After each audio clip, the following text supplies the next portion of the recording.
Nina bezulu elidumele ngahlomanga kwakhangela amankengane nazi indaba ze1KZNTV ngosuku olukhulu lwaKhisimuzi. Nifundele uphilano wakaCebekhulu sanibonani. Nazo kwezona indaba esithizo ezihamba phambili namuhla. Owezempilo nabantwana abazelwe namuhla kanti ziyande ezokuhlukumeza ngesikhathi samaholide. Umnyango wezempilo kusifundazwe saKwaZulu-Natal wamukela abantwana abafika emhlabeni ngosuku lwaKhisimuzi okuwuhlelo lwenziwa minyaka yonke. Ukufika emhlabeni ngalolu suku kuthatha njengesibusiso ngoba kumaKristu kuthatha ngotheke ufike emhlabeni ngosuku lokuzalwa kweNkosi uJesu Kristu. Kube injabulo yodwa kwisibhedlela ezahlukene lesifundazwe ngesikhathi ungqongqoshe wezempilo amukela abantwana abazalwe osuku namhlanje.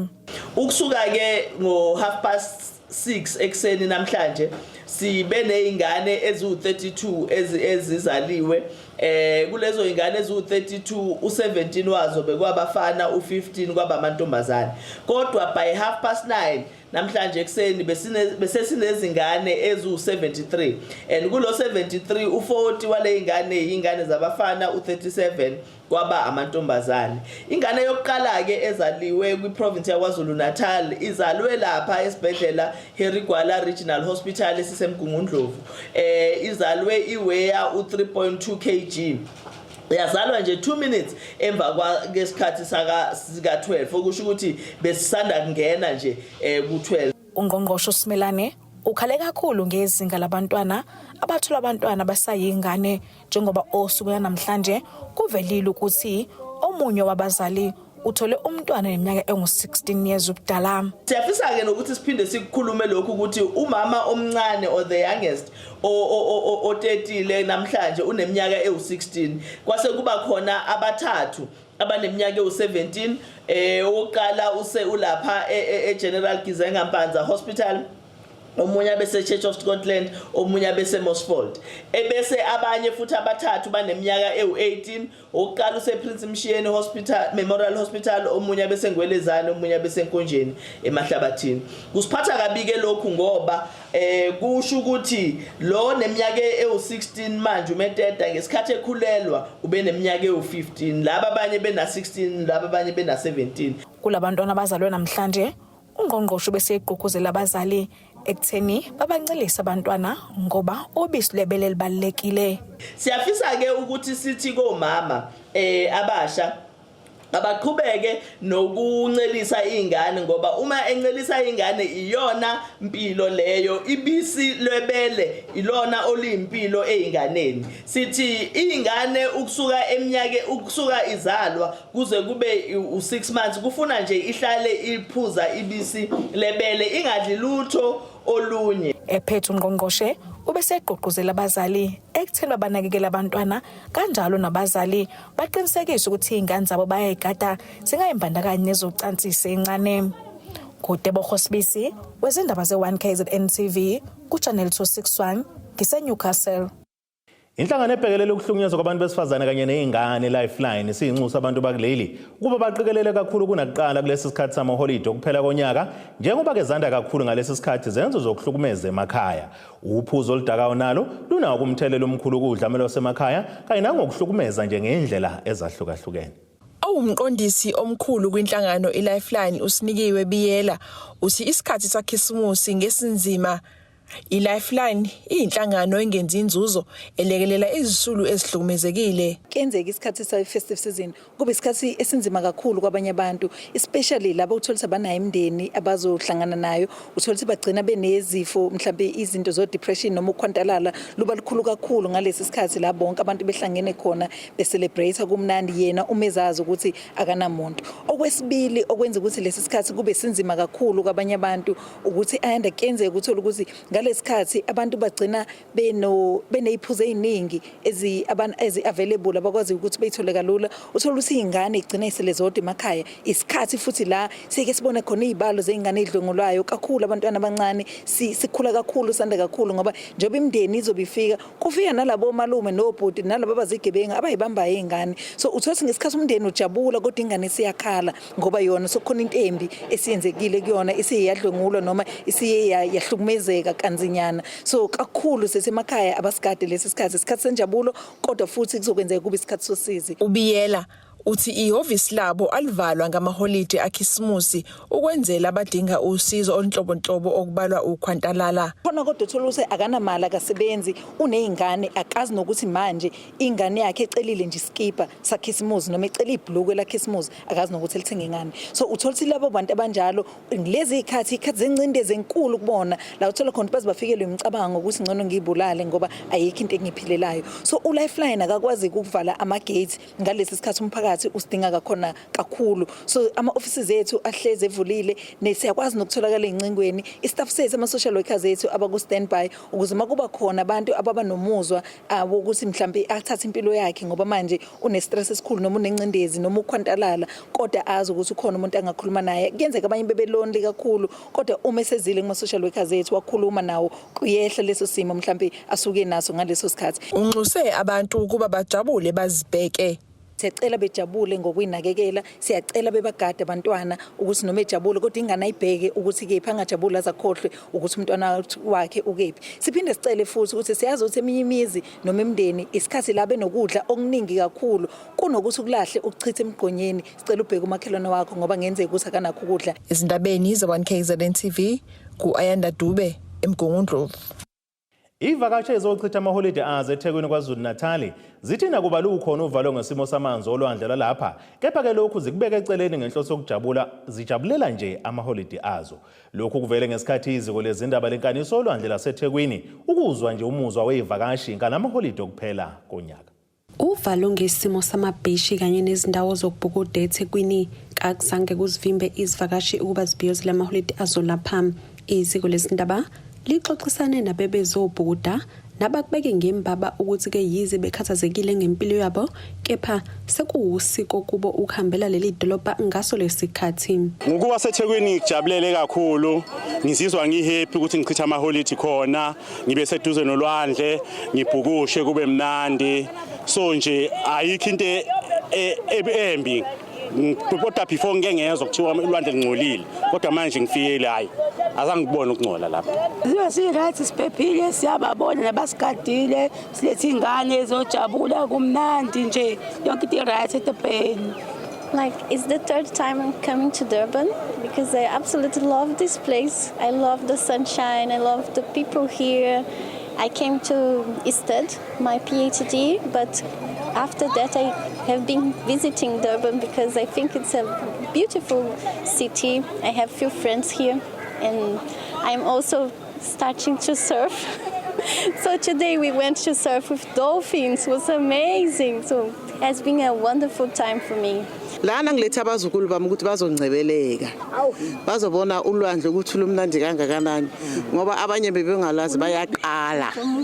Manje ngijabulile ngixolile noma ngihamba emhlabeni ngizabe ngixolile abantwana bami ngibalethe eBhala. Hayi enjoy amanzi nento neshwama. Kunento emnandi esingayazi ishwama. Siyayidla ishwama, hayi imnandi ishwama. Kozokhumbuleka ukuthi kusukela eminyakeni emibili edlule leli dolobha lithola kanzima ukunxenxa izivakashi ukuba ziqhubeke nokuzochitha amaholide azo kulandela ukuhlasela kokhuvethe kanye nokucekeleka phansi kwenqalazinda eholela ke ekugelezeni kwendle igcine ifinyelela olwandle. Lokhu kuholele ekutheni iningi lezivakashi lifudukele kwezinye izindawo ukuchitha amaholide azo kanti ke lokhu kuphazamisa nalabo abahweba ngokudayisa okwahlukene olwandle.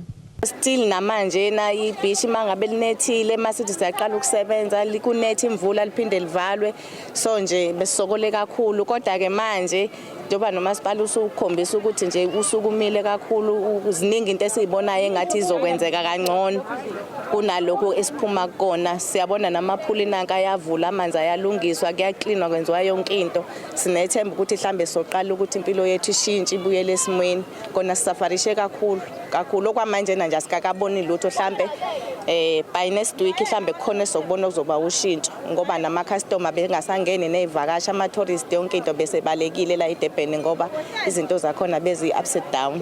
Izivakashi zinqume imizamo kamasipala ukugcina le ndawo ihlanzekile futhi nokuqina kwezokuphepha. Baphinde baveza umuzwa wabo ngesimo samanzi eBishim. Safety re sharp ha ona botsotsi ha ona bonokwane ha o swima o sia ntho engwe lengwe ya ha mo o ithola ntse le mo safety number 1 ha ona bothata ba botlhokotsebe o fitela na pela ga so lahlelwe ke lotho ntho engwe lengwe e patsatsa e moja.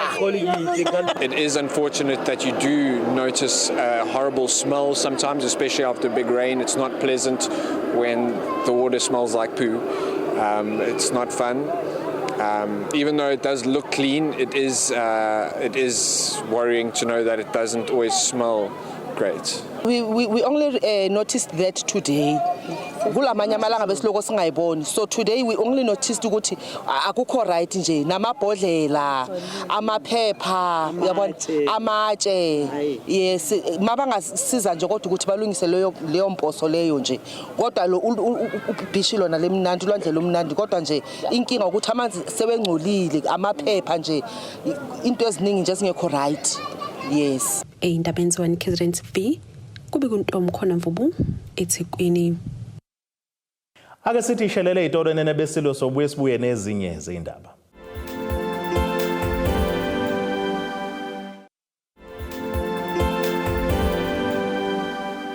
Asibonge siphinde sinamukele nisahleli nathi nje kwindaba ze-1KZNTV nazo kwezona izihlokwana zethu ehamba phambili namuhla. Owezempilo nabantwana abazelwe namuhla kanti ziyande ezokuhlukumeza ngesikhathi samaholide. Kuyakhalwa emndenini yamakhansela kanye nosopolitiki abadutshulwe babulawa kamuva njengoba abaningi bathi kuzoba ukhisimuzi oqala lona bengekho emakhaya. Ucwaningo lwamaphoyisa kuzolonke luveza ukuthi iphezulu izibalo kezodlame oluphathelene nepolitiki kanti akwazi ukuba yozala nkomoni njengoba lakuleli libheke okhethweni kazolonke ngonyaka ozayo. Sifunda seqembu likaKhongolose Moses Mabhida sishaye kabili ngikhathi kezilandelana eduze kudutshula kubulawa amakhansela lasemsunduzu uMabhungu Mkhize kanye nelasemkhambathini uMzwandile nganono Shandu.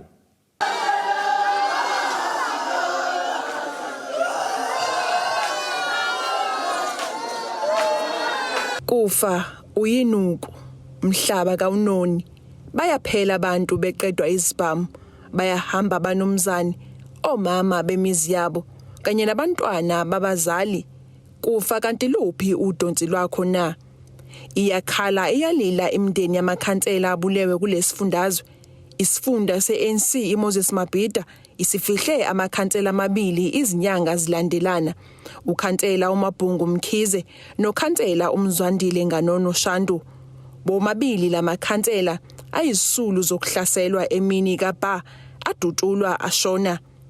Sikhulume nomfowabo kaMkhize uthi asijwayelekile lesisimo kuyisimo esizothi isimo singajwayeleki sona lesi even namanje na isimo ngazuthi into enzeke izolo kodwa ke usuku nosuku siyazama ukwamukela nanokunderstand nje ukuthi sekwenzakalile ngokwasemphakathini ke ifuna ukusho ukuthi isekhona into yokuzizwa ungaphephile umphakathi ngendlela isimo senzakale ngakhona. Uthi isikhathi sakhisimusi ngesinzima kakhulu ukubona isona isikhathi esinzima kakhulu emndenini ngoba once soba nokhisimusi oqala nje singenaye engekho eneduzane kwethu sizoba nokuhlonisa unyaka okokuqala engekho so kunzima kuthafu both emndenini ezinganeni nakumuntu abephilisana naye namanje na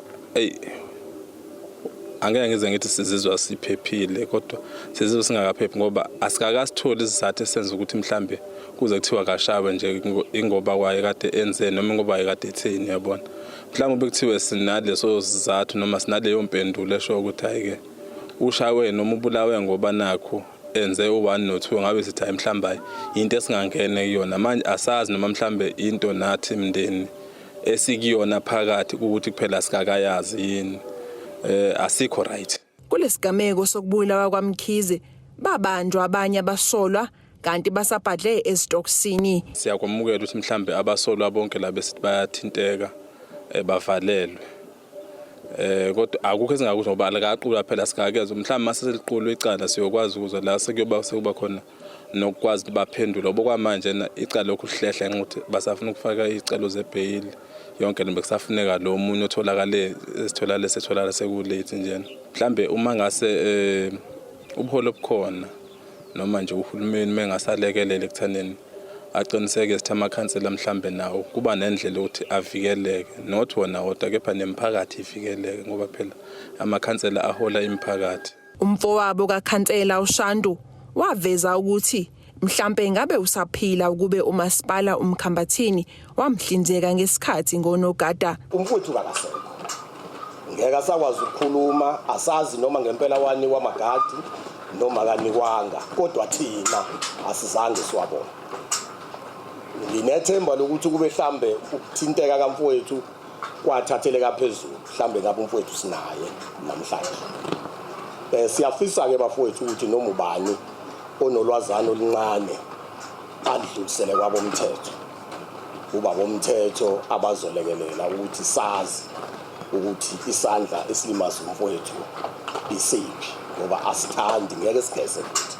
Sifisa nje kodwa konke sikubekele kwabomthetho kubibona abazothatha mase kunje babheke phambili.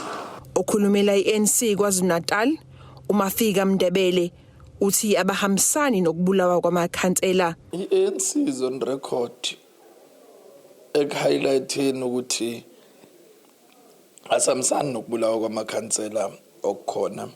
Kodwa yethi view njenge-ANC ithi lapho imiphakathi ibonakala khona isebenzisana namaphoyisa kuyaye kukwazi ukuthi kube nama-arrest enziwa fast. Now ukubulawa kwamakhansela uma sisakwenza inkombankombane yezepolitiki akuzukuresolveka. Kodwa uma sihlangana sonke singamaqembu ezepolitiki sisebenzisana nomphakathi sisebenzisana nama-community policing forum, yiyo kuphela into ezoqinisekisa ukuthi ikwenza kuphele lokho. Sikubonile ngaphambilini eMaritzburg lapho bulawe khona ikhansela, sikubonile futhi nase Northern Natal of the province ukuthi la ingenelela khona umphakathi amacala aresolveka masishane. Sisaqhubeka ke siukhongolose sinxenxa futhi sinxusa bonke abantu bethu ukuthi basebenzisane nomphakathi.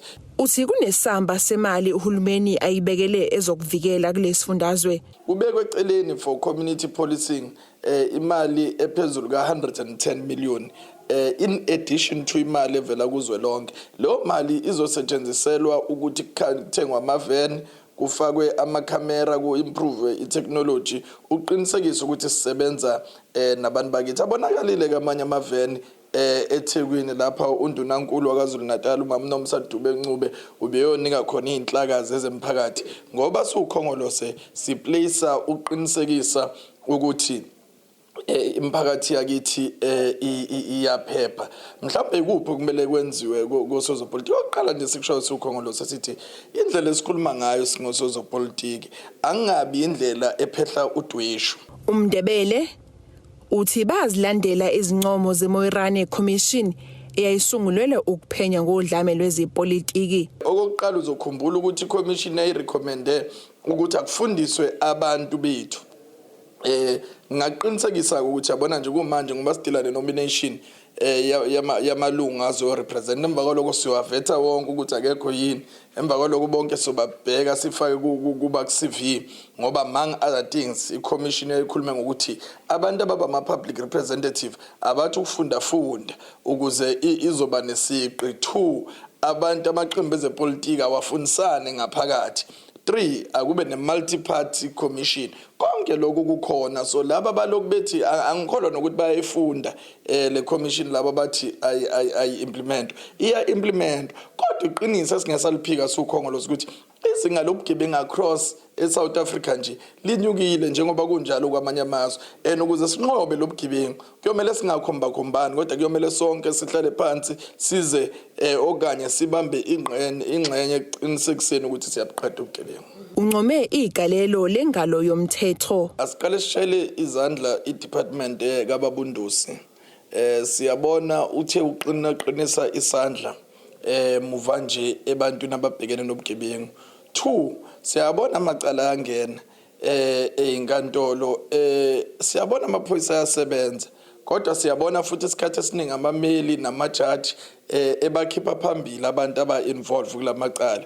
Ngakho sizokuphakamisa thina siukhongolose ukuthi amajaji nawo akasondele kulesimo asebenzisane ikhona indlela ekumele siyenze ukureviewa imithetho yethu uqinisekisa ukuthi imithetho yethu sifaka amazinyo mo ukuze abantu aba-accuselwe ukubulala bangadedelwa nje kalula kodwa at the same time kubhalanswe ilungelo labantu abangenzeka ukuthi basolwa bengawenzanga amacala. Umndebele uthi abahambisani nodlame wenza umzekelo ngekhansela lomasipala waseThekwini elasolwa ngokwakha itulo lokubulawa kwelinye lamakhansela akulomasipala okuyimanje libhadle ejele. ANC sikwenze kwacaca thina njengaphakathi kithi eqembini obhekene namacala umeceleni angikwenzele nje umzekelo namhlanje ayikusasa e101 sine by election ukhozwe yini ukhozwe ukuthi ize lingakaphili icala ikhansela ebekuyikhansela le-ANC latholakala futhi lineyintsolo ngakho lingaphakathi khongolose kube usuthatha isinqumo nomkhandlu balibeka eceleni kufaka omunye umuntu even kuma nomination process ethu siyaqinisekisa ngakho siukhongolo sithi wonke amaqembu mengenza sure ukuthi abantu abasolakayo layo ikakhulukazi amacala athintelana nokubulala asibabeke eceleni ukuze abantu bangaboni ngathi ukubulala kuyindlela elula ebanike ikhundla.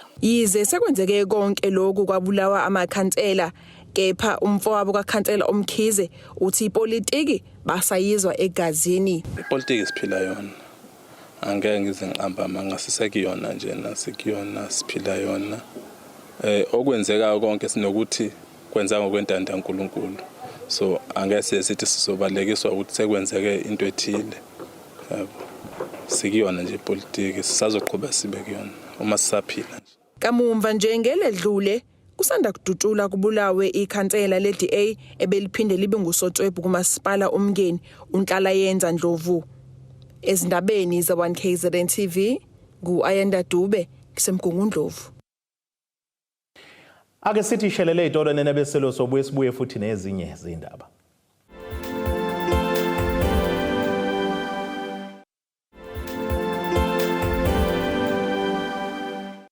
Asibonge siphinde sinamukela ukuthi nisahleli nathi nje kwindaba ze1KZNTV nazo ke izona ndaba ehamba phambili namuhla. Owezempilo nabantwana abazelwe namuhla kanti ziyande ezokuhlukumeza ngesikhathi samaholide. Ukhansela wakuWard 17 eMzumbe uthi Sibusisiwe isandla isiphayo lokho kusho ngesikhathi enzela izaguga zakule ward uKhisimusi lapho zizidike khona ngezibiliboco nokudla onhlobonhlobo kumnandi. Singathi mangena nje la ngarealize ukuthi nje khansela ogogo bagadimizi bashiya abazukulu siyazala izingane thina sizishiye emakhaya impesheni yabo abayidli abayijabuleli baphilisa abazukulu babo akukho umuntu obanakayo nathi siyaganwa sahambe nabaningane zethu zigane ngakube nje basale futhi bengenamuntu obanakekelayo ngabe sengibuka ukuthi kuhle ukuthi sibanzele into uKhisimusi ukuba appreciate nokubabonga la bengafiki namzukulu khona engafiki umuntu efika yedwa azobusa nje ajabula nakwe appreciate umsebenzi awenzayo esizweni awenzayo emakhaya wasihleli. Umthetho uthi khona izaguga ezihlukumezekile emakhaya ngakho uyanxusa ukuthi izithola ukuthandwa kanye nokunakekelwa. Ngikhulisa ugogo mobuka nje mina uthi iproduct yagogo ikutshela ukuthini nale likutshela ukuthi umuntu omdala obalekile ngoba bazithela kona konke okwethu ukuthi sibathande ukuthi sibanakekele lokho singakwazi ukwenza kusemandleni njengoba nabo benza konke ethu nje ukubathanda ngoba akukunika okuningi singabenzela kona ukubathanda bakhombisa uthando nokwesikwenza namhlanje ukuthi sizame ngoba manje akusenzeli ugogo yedwa njengoba ubaba wewadi nje sesenzele ugogo abayenqwaba. Esinye sezihambeli zalomcimbi sigcizelela ukunakekelwa nokuthandwa kwezaguga. Siyathemba ke nokuthi mhlawumbe abantu abasha ngibabonile bakhona la bazoke nabo bathole isifundo nje ukuthi abantu abadala bayanakekelwa ukuze uzicoshela izibusiso uzithola ngokunakekela abantu abadala. Esinye sezaguga sithi sijabule kakhulu ngaloKhisimusi esesiwuthola minyaka yonke kulo khansela. Asijabulanga kanje ingane yami angifuna ungasho ukuthi selokane sathola lo mntwana. Wave sikhululekile nangoKhisimusi odlulile kwakumnandi kanje kodwa manje engathi kunyukele kakhulu kunaqala abantu baningi. Ezinye izaguga nazo zithi siswela imilomo yokubonga. ezingeni lokubonga kakhulu ngenjabulo esinayo ku-Ward 17. Hey, usuku lwethu lezalukwazi esenzelwe ukhisimusi ngalo ikhansela. Kumnandi sijabulile njengoba usungibona nje sengizele ngawukhisimusi. Lo mbiko benwethulelo uZamando Sicele wezindaba ze1KZNTV. Ngisemzumbe. Ake sibheke nasisimo sezulu esingalindeleka.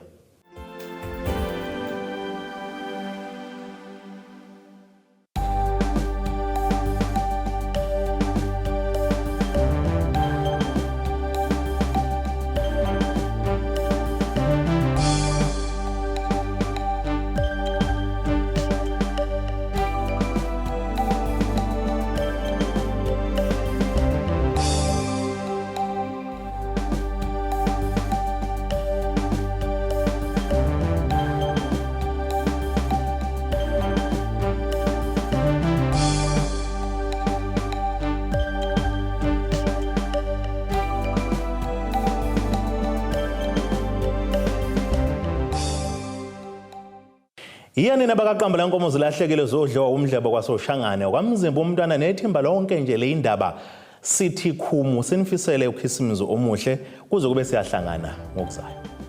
Abethuli bethu bezindaba baxhaswe iThulis Bayview Bridal. Ungabashayela kulezi zinombolo ezivelile.